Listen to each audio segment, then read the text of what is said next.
क्यों निखिल चाचा, किसकी चिट्ठी है? एक लड़की ने मुझे चिट्ठी लिखी है। लड़की ने? क्या लिखा है? बताने वाली बात नहीं है। पर लिखा क्या है? लिखा है वो मुझसे प्यार करती है। क्यों डिंग मार रहे हो निखिल चाचा? तुम्हें और कोई लड़की प्यार करेगी? क्यों नहीं करेगी भाई? देखने में इतना बुरा हूँ क्या मैं? अच्छा ठीक है, लेकिन ये चिट्ठी है किसकी? अरे कहा ना, एक लड़की की है। अरे मगर ये लड़की है कौन? कोई नाम वाम भी तो होगा। नाम नहीं मालूम, चिट्ठी में नाम लिखा ही नहीं उसने। फेंको मत, जरूर किसी कर्जदार की होगी और अब वो अपने रुपए वापस मांग रहा होगा। कर्जदार? ये देख, पढ़ अपनी आंखों से। लिखा है कि मैं एक लड़की हूँ और मैं तुमसे प्यार करती हूँ। मुझे चिट्ठी पढ़कर भी यकीन नहीं हो रहा कि कोई लड़की तुम्हें प्रेम निवेदन करेगी। मुझे तो लगता है कि लड़की तुम्हें उल्लू बना रही है। चल चल तू जा, तू ये सब नहीं समझेगी। ये बड़ा गूढ़ और गंभीर मामला है। प्यार का जन्म स्वर्ग में होता है, सुना है कभी तूने? हमें नहीं सुनना, चल। सनत भैया, गजब हो गया। क्या हुआ फिर? पेचिश? पेचिश नहीं भैया, एक लड़की मुझसे प्यार करती है। ये तो पेचिश से भी ज्यादा गंभीर है। बेवकूफ, बंगाल में ऐसी कोई लड़की नहीं तुझसे प्यार करेगी। क्या बात है बेनी माधव? उठो उठो। हाँ, आज फिर पेट में दर्द हो रहा है? उठो उठो उठो। यार क्या बताओ डॉक्टर सेन, आज सुबह करीब 5 बजे इतनी जोर से पेट में दर्द उठा, मैं चीख उठा। मेघराज को बुलाया, आपने दी हुई पहली दवा ली, कुछ आराम नहीं हुआ। अभी भी कभी कभी तेज मरोड़ आ रहे हैं। क्या बात है, क्या हो सकता है? 1 महीने पहले भी ऐसे हुआ था, क्या है? खाना क्या कर रहे हो? खाना पहले लड़की खाना बना के देती थी। पिछली बार जब दर्द हुआ तब उसका खाना बंद किया। अब बहू खाना बना के देती है। नहीं, दोनों के चूल्हे अलग अलग है। तो ये मुझे क्या हो सकता है डॉक्टर? बात क्या है? क्या हो सकता है? यानी एलर्जी हो सकती है। हाँ। या बदहजमी हो सकती है। हाँ। या एक गिलास पानी ले आना। या क्या डॉक्टर? ये क्या? या जहर का असर हो सकता है। तुम मेरे नर्सिंग होम में एडमिट हो जाओ, इलाज और खाना दोनों बराबर मिलेगा। नहीं, अस्पताल नर्सिंग होम में जाऊंगा तो वापस नहीं आऊंगा। नहीं, यहाँ ही ठीक है, बस अस्पताल में। तुम्हारा गलत ख्याल है। खैर, ये दवाइयाँ मंगवा लो। सुबह, दोपहर, शाम एक गोली ले लेना। ठीक हो जाओगे। और हाँ, आज और कल सिर्फ दही खाना। सिर्फ दही? और कुछ नहीं। जरूरत पड़ने पर मुझे इत्तला कर देना। मैं चलता हूँ। डॉक्टर, एक नहीं 2 बार ऐसा हुआ है। लड़का और लड़की इसी ताक में है कि मैं कब मरूंगा। मैं मर नहीं रहा, इसीलिए उतावले हो रहे। फिजूल की बातें बंद करो, तुम्हें कोई जहर नहीं दे रहा है। अरे भाई, क्या मालूम, दुनिया में रुपया ही तो सब कुछ है। तभी तो सब काम वाम छोड़कर मुझसे चिपके पड़े हैं। बेनी माधव, चुप रहो। मेघराज, डॉक्टर की बैग लेके नीचे जाओ और देखो ये पैसा लो और बाजार से एक शेर दही खरीद के लाओ। जाओ। चलता।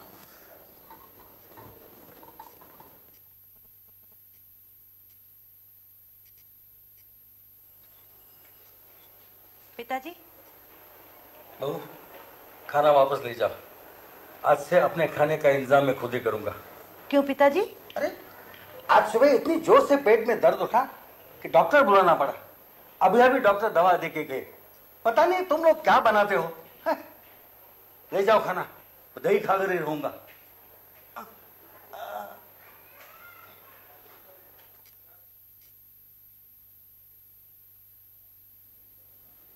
पिताजी, मुझे मालूम है भाभी के हाथ का खाना आपको हजम नहीं होगा। आज से मैं आपके लिए खाना बना के लाऊंगी। नहीं, जाओ यहां से। मेघराज,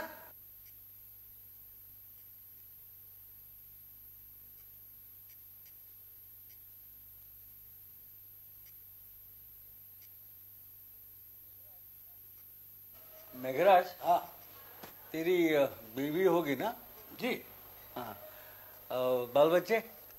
बाल बच्चे नहीं है। नहीं है। अच्छा, अब तेरी औरत तो खाना पकाना जानती होगी ना? जानती है बाबूजी। तुम रहते हो कहाँ? दिल्ली के आसपास कहीं? जी फरीदाबाद में। फरीदाबाद, हाँ। अच्छा, ये बनकर और मेरी बात सुन। तुम दिल्ली जाओ और अपनी औरत को यहाँ ले आओ। तुम्हारी औरत मेरा खाना बनाएंगी। आज से तुम्हारी तनख्वाह डबल हो गई। हाँ, कल सुबह ही प्लेन से दिल्ली जाओ और औरत को लेके यहाँ फौरन लौट आओ। सारा खर्चा मैं करूंगा, ठीक है? ठीक है बाबू। आजा आजा, ले आए बाबूजी। जीते रहो बेटा। क्या नाम है तुम्हारा? फूलवती। फूलवती, तुम अपना मेघराज का और मेरा खाना बनाओगी, दोनों वक्त का। तुम नीचे रहोगी, कोई आएगा जाएगा तो दरवाजा खोलोगी और बाद में मुझे बताओगी, ठीक है ना? जाओ जाओ। फूलवती, जी रात को आने में मुझे देर हो जाएगी। एक पार्टी में जा रहा हूँ। पार्टी कब खत्म होगी कह नहीं सकता। दरवाजा खटखटाऊं तो खोल देना।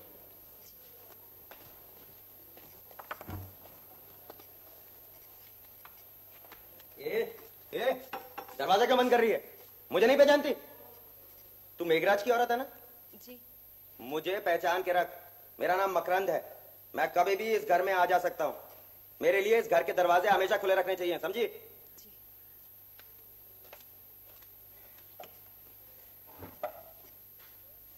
सुनो, यह है मेरे पुराने सोलिसिटर सुधांशु बाबू। सुधांशु, यह है मेरी बेटी गायत्री, इसका पति गंगाधर, इनकी बेटी झिल्ली, और ये बैठा है मेरा लड़का अजय, उसकी पत्नी आरती और उनका उजड्ड बेटा मकरन। ये मेरे पास बैठी है इनकी बेटी लावनी। यही मेरा पूरा परिवार है। नीचे दो लड़के रहते हैं, सनत और निखिल, वो मेरे मामा के तरफ से रिश्तेदार है। तुम सब लोगों को यहाँ बुलाया गया है क्योंकि मैं अपनी वसीयत बनाना चाहता हूँ। मेरी मौत के बाद मेरे नगद रुपए किसी को भी नहीं मिलेंगे। अब तक जो कुछ हर महीने मिलता है वो भी मिलता रहेगा। जब तक तुम लोग जिंदा हो तब तक ये मकान है तुम्हारे रहने के लिए, लेकिन इसे कोई बेच नहीं सकते। लावनी और झिल्ली के लिए मैंने बीमा कर रखा है। 21 साल होने पर दोनों को 50-50 हजार मिल जाएंगे। इन दोनों की शादी मैं करवा दूंगा। तुम लोगों को चिंता करने की जरूरत नहीं। लावनी के लिए एक अच्छा सा लड़का देख रखा है, मिलिट्री में लेफ्टिनेंट है। हाँ, झिल्ली के लिए अब तक कोई नजर नहीं आ रहा है, लेकिन मिलते ही दोनों की शादी एक साथ करवा दूंगा। मकरन के लिए भी मैंने 50 हजार अलग रखे हैं। उसकी पढ़ाई का खर्चा भी मैं करने को तैयार हूं, लेकिन उसकी कॉलेज से रिपोर्ट मिलती रहती है कि वो कॉलेज नहीं जाता, दंगा फसाद करता रहता है। अगर यही रवैया रहा तो मैं उसको भी कुछ नहीं दूंगा। मुझे कुछ नहीं चाहिए, मैं थूकता हूँ आपके रुपयों पर। देखा देखा बदमाश को, तुमने यही शिक्षा दिया बेटे को। पिताजी आप परेशान मत होइए, मैं समझा दूंगा। ये उम्र ही ऐसी है पिताजी। तुम क्या खाक समझाओगे? घर में कभी रहते भी हो? कहूँगा तुम्हें तो खुश होना चाहिए। जी आपकी धन संपत्ति है, जैसे ठीक समझे करें, हम क्या कह सकते हैं। वैसे रुपए की कीमत तो घटती जा रही। नहीं पिताजी, आपकी समझ में जो आए वही आप कीजिए, हम आपके साथ हैं। क्या वसीयत में दस्तखत हो गए हैं? मैं परसों वसीयतनामा बनाकर ले आऊंगा, तभी ये दस्तखत कर देंगे। 2 गवाह भी साथ ले आऊंगा। हाँ हाँ, एक बात और बता देता हूँ। वसीयत में एक शर्त होगी, अगर मेरी मौत कुदरतन न हो, मतलब जहर देकर या किसी और तरीके से मैं मार डाला गया, तो किसी को एक पैसा भी नहीं मिलेगा। सारी संपत्ति कलकत्ता यूनिवर्सिटी को दी जाएगी, समझे? अच्छा, मैं परसों आता हूँ, इसी वक्त वसीयतनामा बनाकर लाऊंगा। ठीक है, चलिए। बेबी जी, कहाँ जा रही हो? चुप, आहिस्ता बोल। हम सिनेमा देखने जा रहे हैं। ये कौन है? ये मुझे नाच सिखाता है। ये नाच का सिनेमा है, इसीलिए साथ जा रहे हैं। चलो। इस लड़के से ही मेरी शादी होने वाली है। हम रात को बाहर गए थे, ऊपर दद्दू से मत बताना।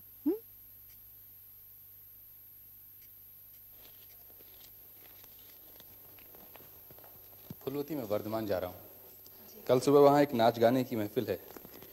कल शाम तक ही आना होगा, इसलिए आज रात को तुम्हें मेरे लिए दरवाज़ा खोलने की आवश्यकता नहीं पड़ेगी।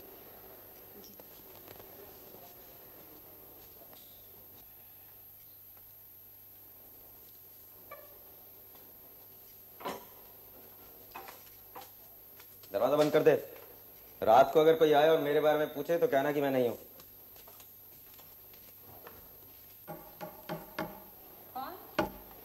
अब मैं भूल गई क्या? अरे पगली, ये तो खुशबू है, खुशबू।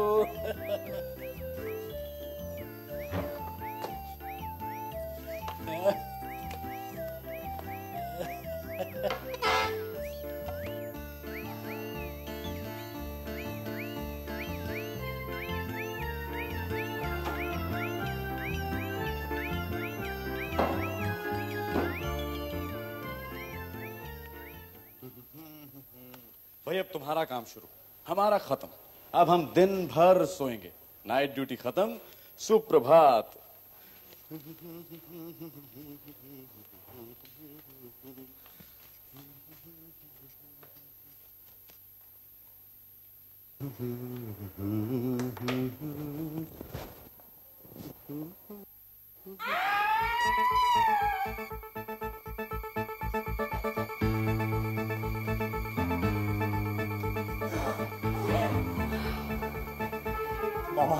मामा को तो कुछ नहीं हुआ।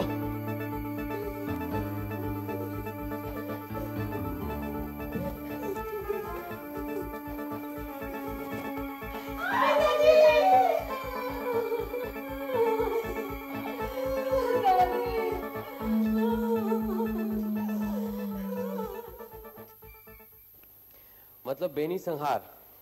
हाँ, ठीक ही कहा है, बेनी संहार और साथ साथ मेघराज वध भी। मामला उलझ गया है। बेनी संहार का मतलब है कि औरतों का जूड़ा बांधना, और जूड़ा ऐसा बंधा है कि सुलझना नामुमकिन लग रहा है। खून की वजह क्या है? बेनी माधव एक अमीर आदमी था। हर महीने अपने लड़के और लड़की को कुछ न कुछ रुपया देता था, लेकिन वो लोग उससे खुश नहीं थे। डॉक्टर सेन को शक है कि लड़के और दामाद में सांठ-गांठ थी। वो उसे खाने में जहर मिलाकर के मार डालना चाहते थे। मेघराज का खून क्यों हुआ?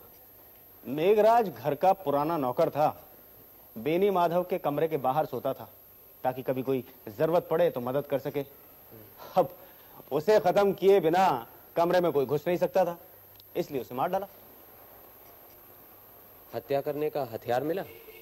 हथियार तो नहीं मिला, लेकिन पोस्टमार्टम की रिपोर्ट से पता चला है कि हथियार कोई तेज चाकू जैसा था। एक ही वार में एक ही हथियार से दोनों को खत्म कर दिया। टाइम? ये कई रात के 12 से 3 बजे के बीच। अच्छा, आपको किन 5 लोगों पर शक है? लड़का अजय, उसकी औरत आरती, बेटी गायत्री और उसका पति गंगाधर, और अजय का बेटा मकरंद। मकरंद उस रात करीब 9 बजे घर आया था और उसी रात वापस चला गया। कहाँ गया कुछ पता नहीं, अभी तक गायब है। उसके नाम अरेस्ट वारंट निकाला है। घर में अब कौन कौन है? अजय, आरती, गंगाधर, गायत्री, झिल्ली, निखिल राय, सनत गांगुली और मेघराज की विधवा फूलवती। अजय की लड़की लावनी अपने डांस मास्टर के साथ सिनेमा देखने गई थी, लेकिन अभी तक वापस नहीं आई। निखिल और सनत रात को अपने कमरे से निकले थे, लेकिन दूसरे दिन वापस आ गए थे। इस समय घर में जो भी है उन सबको बाहर न निकलने के लिए कह दिया है। ठीक है, इन सब के जो बयान है उसकी फाइल आप मुझे दे दीजिए। हाँ, ये लीजिए। नमस्कार, मैं बेनी माधव का वकील हूँ। आज ही अखबार देखा तो। बैठिए बैठिए। अच्छा हुआ आप आ गए। अच्छा ये बताइए, बेनी माधव से आपकी आखिरी मुलाकात कब हुई थी? परसों। वो अपनी वसीयत बनवाना चाहते थे, तभी उनसे मिलना हुआ था। वसीयत पर दस्तखत होने की आज ही बात थी, लेकिन। अच्छा, वसीयत में क्या क्या शर्तें हैं? उन्होंने अपने रिश्तेदारों में से सभी को कुछ ना कुछ दिया, लेकिन अजय के बेटे मकरंद को छोड़कर। लड़का गरम मिजाज का बेवकूफ है।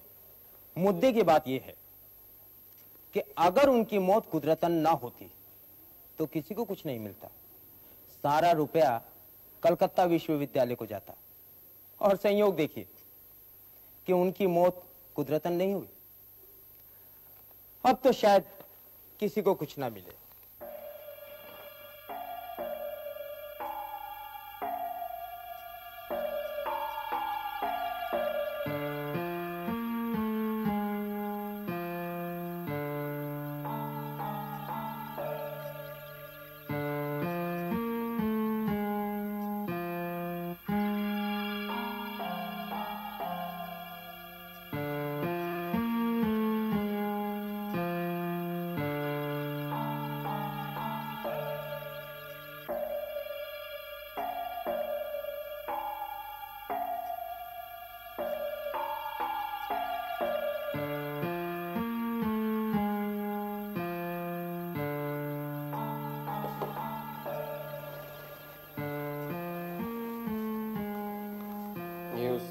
खोल कर देखा था आपने? नहीं तो, लेकिन बेनी माधव खुद दाढ़ी नहीं बनाता था।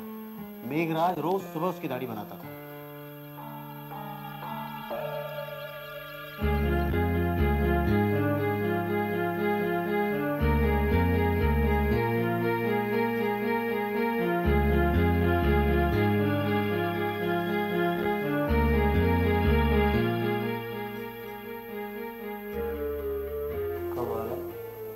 क्या हुआ? इस पर तो उंगलियों के निशान नहीं।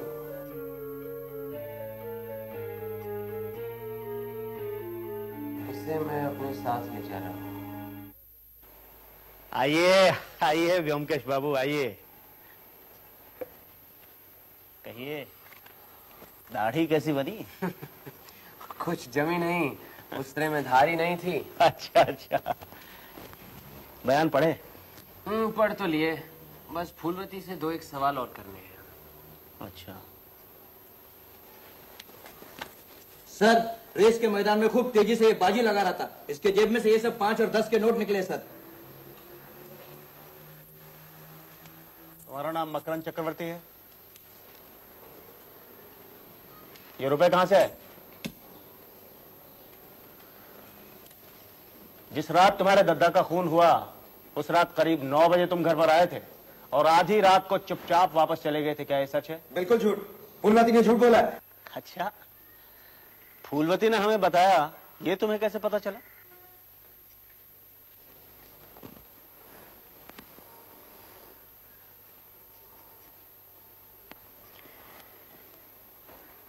उस दिन तुम्हारे दद्दा ने अपनी वसीयत के बारे में बताते हुए तुम्हें कुछ भी न देने का फैसला किया था और तुमने कहा था कि मैं थूकता हूं तुम्हारी इस दौलत पर, और गुस्से में तुम चले गए थे।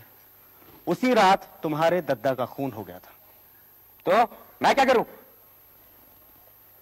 चुपचाप अपने कमरे में जाओ और वहां से निकलने की कोशिश मत करना, समझे?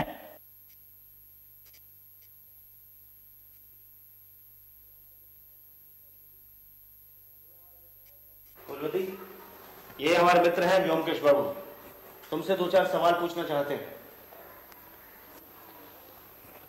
मेघराज से शादी कब हुई थी तुम्हारी? 4 साल पहले। उसकी पहली पत्नी हो? जी नहीं, एक और थी, वो गुजर गई है। कहाँ की रहने वाली हो? फरीदाबाद की। और मेघराज? वो भी फरीदाबाद का।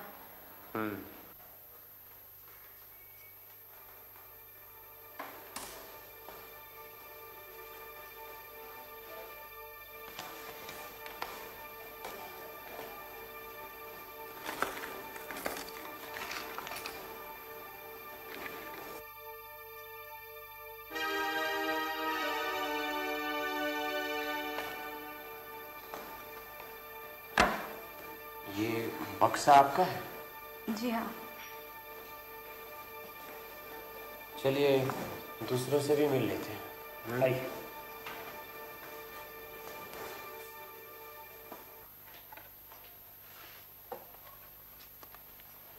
क्यों जनाब, शाम को दाढ़ी बना रहे हैं? रात का पंछी हूं ना, इसलिए शाम को बना रहा हूं। जो लोग दिन में काम करते हैं वो सुबह बनाते हैं। इंस्पेक्टर साहब, आप मुझे ऑफिस जाने दीजिए ना। मैं कसम से कहता हूं कहीं नहीं भागूंगा। चाहे तो आप 2 सिपाही लगा दीजिए मेरे साथ। अरे अरे, ऑफिस जाने की इतनी जल्दी क्या है? असल में ऑफिस में कई अविवाहित लड़कियां काम करती हैं ना, मैं उनमें से एक को ढूंढ रहा हूं जो मुझे बेनामी चिट्ठी लिखती है। बस मिलते ही मैं उससे शादी कर लूंगा। मामला रहस्यमय लगता है, क्यों ब्योमकेश बाबू? ब्योमकेश बाबू, आप ही सत्यन्वेषी ब्योमकेश बख्शी हैं? आपको मेरी बेनामी चिट्ठी की गुत्थी सुलझानी पड़ेगी, वरना मैं मर जाऊंगा। 4 चिट्ठियां आ चुकी हैं। कहाँ है वो चिट्ठी? ये रे। इन्हें मैं रखता हूँ, मैं पूरा पता लगाने की कोशिश करूंगा। जी। फिलहाल आप कहीं नहीं जाएंगे, यहीं पर रहिएगा। मैं दफ्तर में जाकर तहकीकात करूंगा। आपके पास बरसाती है? रेनकोट? रेनकोट? आप रेनकोट से लड़की का पता लगाएंगे? नहीं, लड़की का नहीं, किसी और का है आपके पास? एक थी तो सही।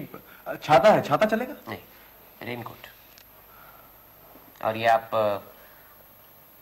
उस्त्रे का इस्तेमाल करते हैं? तो फिर किसका करूं? जब आपकी दाढ़ी आनी शुरू हुई थी तो इस उस्त्रे का रिवाज चला गया था। जाइए, रेनकोट लाइए। ब्योमकेश बाबू, ये रेनकोट क्यों इकट्ठा कर रहे हैं?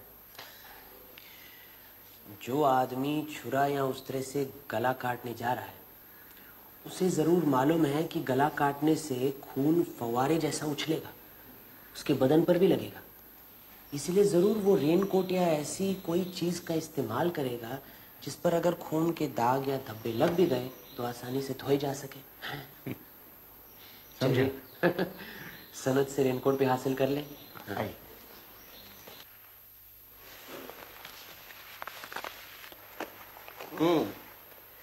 नया है ये। रेनकोट लिए जा रहा हूँ, 2 दिन के बाद वापस कर दूंगा। इसकी रसीद दिए देता हूँ। रसीद की क्या आवश्यकता है? आपका राज है, जो मन में आए कीजिए। आपके बयान में पढ़ा था कि जिस रात बेनी माधव का खून हुआ उस रात आप वर्धमान गए थे। कौन सी गाड़ी पकड़ी थी? आप कौन? ये ब्योमकेश बख्शी हैं, मशहूर सत्यन्वेषी। नाम सुना है, लेकिन मैं जासूसी कहानियां नहीं पढ़ता।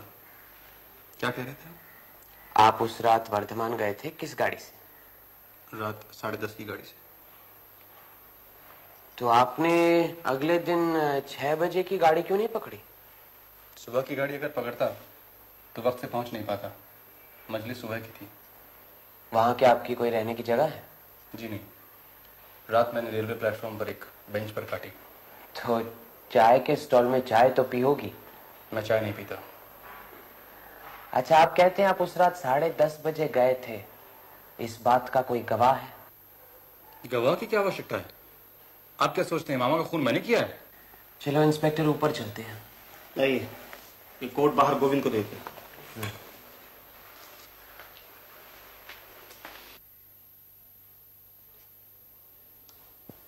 अजय बाबू, आपका लड़का मकरंद घर पर है तो सही, बुलाऊं उसको? नहीं, जरूरत नहीं। कॉलेज में पढ़ता है तो बारिश में रेनकोट का इस्तेमाल तो करता होगा। आप उसका रेनकोट दिखा दीजिए हमें। हाँ, 1.5-2 साल पहले इसको खरीद के दिया तो था, होना तो चाहिए। अरे मकरंद बेटा, वो बेटा अपना रेनकोट लाइन को दिखा। वो तो कब का फट गया, अब नहीं है। आपका अपना तो होगा। हाँ, मेरा तो होना चाहिए। अरे बेटा देख, अपनी माँ से पूछ, मेरा रेनकोट लेके आ, यहीं कहीं पड़ा होगा। सुनो, अपनी माँ और बहन का भी साथ लेते आना। अरे भाई, अब क्या चाहिए? ये हमारे साथी हैं ब्योमकेश बख्शी। साथी हैं तो मैं क्या करूं? आपको मालूम होना चाहिए कि हम आपको बेनी माधव बाबू की हत्या के जुर्म में गिरफ्तार भी कर सकते हैं। जी हाँ, मैंने कुछ नहीं किया, मुझे कुछ नहीं मालूम। मैं उन्हें इस दुनिया से हटा देने में आपका भी स्वार्थ है और अजय बाबू का भी, लेकिन वो लड़के हैं, आप दामाद, इसलिए ज्यादा शक आप पर है। आपके सर पर फांसी का फंदा लटक रहा है, इसलिए ज्यादा गर्मी मत दिखाइए। क्या जानना चाहते हैं आप? मुझसे पूछिए। आप बेनी माधव बाबू की बेटी है ना, गायत्री। आप तो जानती हैं कि वसीयत पर दस्तखत करने से पहले ही आपके पिताजी का खून हो गया, लेकिन इससे पहले कोई वसीयत थी या नहीं, इसके बारे में आपको क्या मालूम? मेरे ससुर बिना वसीयत बनाए ही गुजर गए थे, इंटरस्टेट। तुम चुप रहो जी। मेरे पिताजी की कोई वसीयत नहीं है और ये जो संपत्ति वो छोड़ कर गए हैं, नए कानून के मुताबिक उसका आधा हिस्सा मेरा होता है। लेकिन हो सकता है कि वो सारी संपत्ति आपके भाई अजय के नाम छोड़ गए हैं और आपके लिए सिर्फ कुछ माहवारी का इंतजाम किया हो। मेरे पिताजी ऐसा कभी नहीं कर सकते। वो भैया से ज्यादा मुझे प्यार करते थे। नहीं, लेकिन उनके भांजे भी तो है ना, निखिल और सनत। उनसे भी तो प्यार करते थे। इतनी दूर से उन्होंने उन दोनों को यहाँ लाकर रखा है, तो क्या उनके लिए कुछ नहीं छोड़ गए? ये दोनों पिताजी के सगे भांजे नहीं हैं, दूर के रिश्ते के हैं। सनत का बाप तो दुष्चरित था, अपनी पत्नी की हत्या करके फांसी पे चढ़ गया। और निखिल का बाप, वो तो सर्कस में जोकर था। उससे भला क्यों देंगे रुपए पिताजी? अच्छा, ये सब रहने दीजिए। मुझे बताइए कि आपके पास यहाँ कितनी बरसातियाँ हैं? बरसाती? रेनकोट? 2 है, एक इनका और एक झिल्ली का। ठीक है, दोनों निकलवा दीजिए, हम साथ ले जाएंगे। गोविंद, ये सब पुलिस स्टेशन ले जाओ, इन सब की जांच होगी। अच्छा साहब। जाओ। ये वो निखिल के प्रेम पत्र हैं, इनकी भी जांच करवा लीजिए। मुझे तो लगता है जरूर किसी लड़की के उंगलियों के निशान भी मिलेंगे इसमें। आज के लिए इतना काफी है। रात को सोचकर देखता हूँ कि अगला कदम क्या होना चाहिए। तो कल सवेरे यहीं पर 9 बजे मिलते हैं। आइए।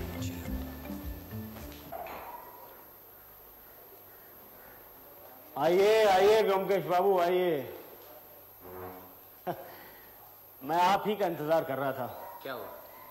सुबह सुबह यहाँ पहुंचा तो मुझे फूलवती ने बताया कि उसके कमरे से उसके साज श्रृंगार का बक्सा चोरी हो गया है।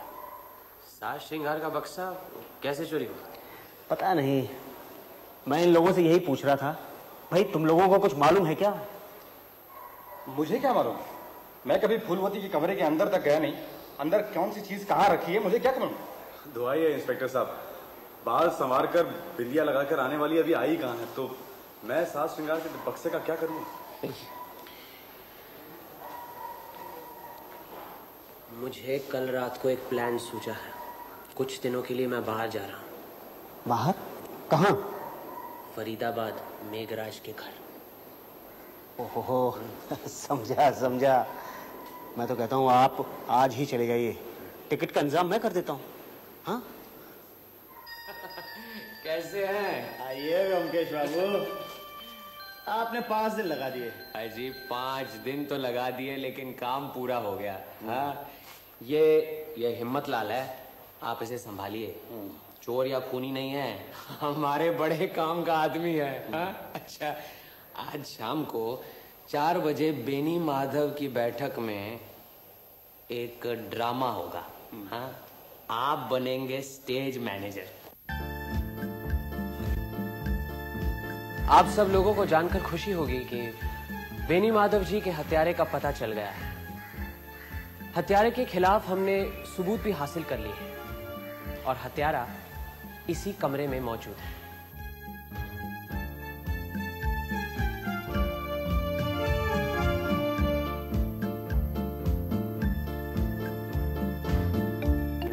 जब मैं छानबीन करने के लिए बेनी माधव जी के कमरे में गया तो वहां मुझे एक उस्तरा मिला, लंबा पुराने किस्म का, जिससे कि मेघराज रोज सवेरे बेनी माधव जी की दाढ़ी बनाता था। जब मैंने उसे करीब से देखा तो ऐसा लगा कि उस पर तो किसी की उंगलियों के निशान नहीं है।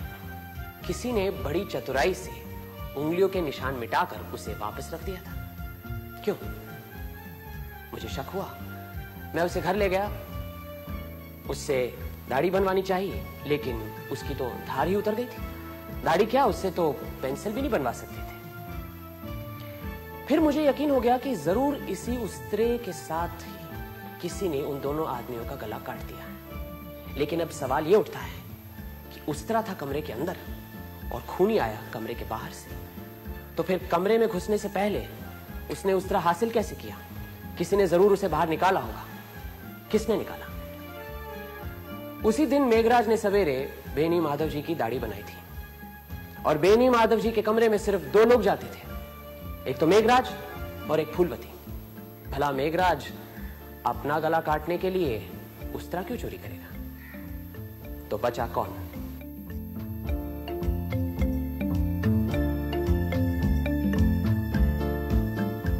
एक बात समझ में नहीं आई, हत्यारा उस तरह से ही क्यों खून करने लगा? कोई और औजार नहीं मिला उसे? हत्यारा बहुत ही चतुर है। उसे मालूम है कि हत्या करने का औजार इतनी आसानी से छुपाया नहीं जा सकता। इसीलिए उसने बेनी माधव जी के उस्त्रे का ही इस्तेमाल किया। उसी से उनका गला काटकर उसे वापस उसी जगह पर रख दिया, ताकि किसी को ख्याल भी नहीं आएगा कि हत्या उसी उस्त्रे से की गई है और पुलिस अंधेरे में टटोलती रह जाएगी। क्यों, आई बात समझ में?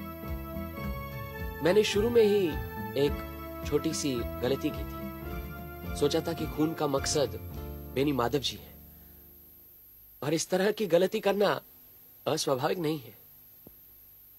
मेघराज बेनी माधव का द्वारपाल था। जो भी कोई बेनी माधव का खून करना चाहता था, वो बिना मेघराज का खून किए कमरे में घुस नहीं सकता था। इसीलिए उसने मेघराज को मारा।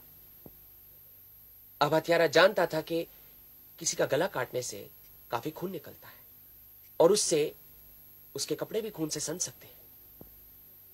कपड़ों पर जब खून के दाग लगते हैं तो वो आसानी से धोए नहीं जा सकते। यूरोप और अमेरिका में रहस्यमय उपन्यासों में आपने पढ़ा होगा कि जो भी कोई खून करता है वो अक्सर रेनकोट जैसी कोई चीज पहन लेता है, क्योंकि रेनकोट के तेल जैसे सतह पर अगर खून के दाग लगे ना तो आसानी से धोए जा सकते हैं। इसीलिए आप सबकी बरसातियां हमने इकट्ठी की थी और वो लेबोरेटरी में जांच पड़ताल के लिए भिजवाई गई थी। उसकी रिपोर्ट भी हमारे पास है। फूलवती के बयान से पता लगा कि फूलवती फरीदाबाद की रहने वाली है, और फरीदाबाद का पता भी उसके कमरे से मिला था। जानकारी के लिए मैं फरीदाबाद गया था, आज ही लौटा हूं। वहां पर जो मैंने छानबीन की, काफी कुछ पता लगा लिया। हमें यह पता लगा है कि फूलवती मेघराज की पत्नी नहीं है। मेघराज की पत्नी गुजर चुकी है। जब बेनी माधव जी ने मेघराज को बुलाकर कहा कि जाओ, जाकर अपनी पत्नी यहां ले आओ, तो मेघराज फूलवती को अपनी पत्नी बनाकर यहां ले आया। फूलवती का भी पति है। फूलवती और मेघराज में पहले से ही संबंध रहे हैं। फूलवती मेघराज के साथ यहां भाग आई। नहीं नहीं, ये सब झूठ है। मतलाल,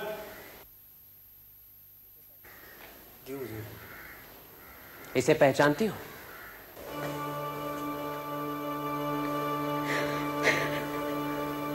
हिम्मतलाल, फूलवती तुम्हारी कौन है? ये मेरी ब्याता औरत है हुजूर। यहाँ कैसे आई? मुझे छोड़कर मेघराज के साथ भाग आई। ठीक है, जाओ तुम। इस सारी खुराफात की जड़ फूलवती है। अपने पति को छोड़कर मेघराज के साथ यहाँ चली आई और यहाँ आकर एक दूसरे मर्द को अपने मोहजाल में फंसाया। लेकिन मेघराज सख्त किस्म का आदमी था। अगर उसे फूलवती के प्रेम के बारे में पता चलता तो शायद उसे ठंडा कर देता। इसीलिए मेघराज को रास्ते से हटाना बहुत जरूरी था। लेकिन मेघराज का खून करने से पकड़े जाने का डर था। इसीलिए मेघराज के साथ साथ बेनी माधव का खून करके पुलिस की आंखों में धूल झोंकने की साजिश थी। अब सवाल यह उठता है कि क्या फूलवती अपने हाथों से इन दोनों आदमियों का गला काट सकती थी? अक्सर छुरा, तलवार, उस्त्रा औरतों के हथियार नहीं माने जाते। इसका मतलब है जरूर फूलवती का कोई मददगार था। फूलवती के कमरे में मैंने लकड़ी का एक साज श्रृंगार का बक्सा देखा। उस बक्से के अंदर आईने के साथ उसकी एक तस्वीर मिली जिसमें वो पलंग पर बैठकर हंस रही थी। दूसरे दिन सुना कि वो साज श्रृंगार का बक्सा चोरी हो गया है। असल में वो बक्सा हमने ही हटाया था। इंस्पेक्टर, वो बक्सा निकालेंगे?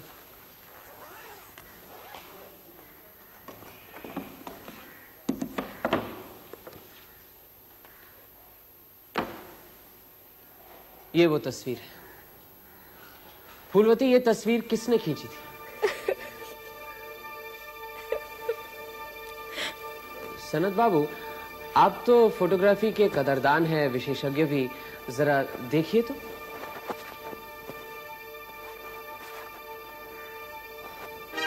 फूलवती की तस्वीर। हाँ हाँ, लेकिन अगर आप गौर से देखेंगे तो फूलवती को पलंग पर बिठाकर तस्वीर खींची गई है और उसके पीछे पलंग पर लकड़ी की खूबसूरत नक्काशी नजर आ रही है। किसका पलंग है, नहीं पहचानते? आप कहना क्या चाहते हैं? आपने रात को अपने कमरे में फूलवती को अपने पलंग पर बिठाकर फ्लैश से तस्वीर खींची थी। आप ही उसके गुप्त प्रेमी हैं। जब मेघराज बेनी माधव जी के कमरे के दरवाजे पर सोता था तो फूलवती आपके कमरे में जाती थी। उससे क्या साबित होता है? मामा का खून मैंने किया है। सारा दोष फूलवती को नहीं दूंगा। आप तो उसके प्यार में इतने पागल हैं कि दिमागी संतुलन खो बैठे हैं। मेघराज का खून करके उसे पाना चाहते थे। शायद ये सोचा होगा कि खून का मामला सब निपट जाए तो उसे लेकर कहीं भाग जाएंगे। मैंने खून नहीं किया है। आपकी रगों में खूनी का खून है। आपके पिता आपकी माँ का खून करके फांसी पर लटक गए थे। मैं आपसे कह रहा हूँ मैंने खून नहीं किया है। खून फूलवती ने किया है। नहीं नहीं नहीं, ये सब झूठ है। ये बिल्कुल ठीक कह रही है। इसने अपने हाथों से खून नहीं किया, खून किया है आपने। कोई सबूत है आपके पास? जी हाँ, एक छोटा सा सबूत है। खून करने के बाद आपने रेनकोट की अच्छी तरह से धुलाई तो कर दी, लेकिन उसके जेब में 2-3 बूंदे खून की रह गई। जांच पड़ताल के बाद हमें पता चला है कि वो खून बेनी माधव जी के खून से मिलता है। हाँ हाँ, खून सनत बाबू ने किया है। मुझे कुछ नहीं मालूम, मैं बेकसूर हूँ। पकड़ो।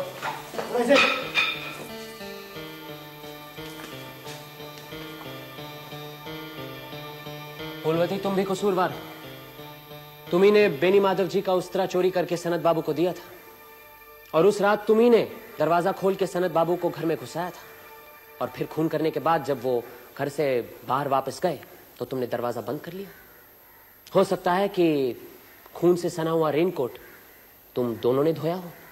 तुम दोनों ही अपराधी हो।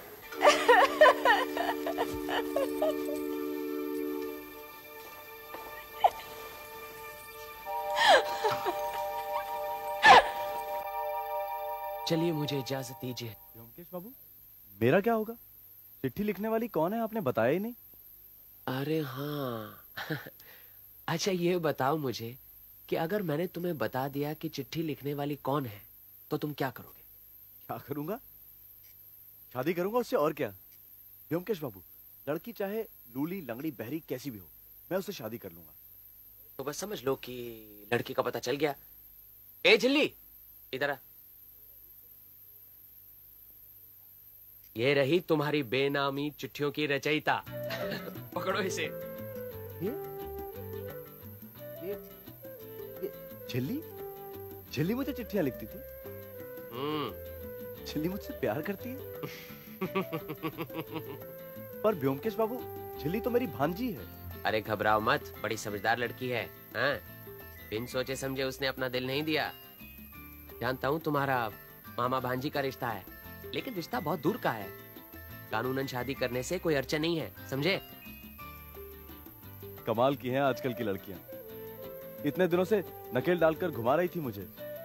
खैर, शादी हो जाए तो फिर मैं भी देख लूंगा। देखा क्या कह रहा है? लेकिन ब्योमकेश बाबू, चिट्ठी मैंने लिखी है, ये आपको कैसे पता चला?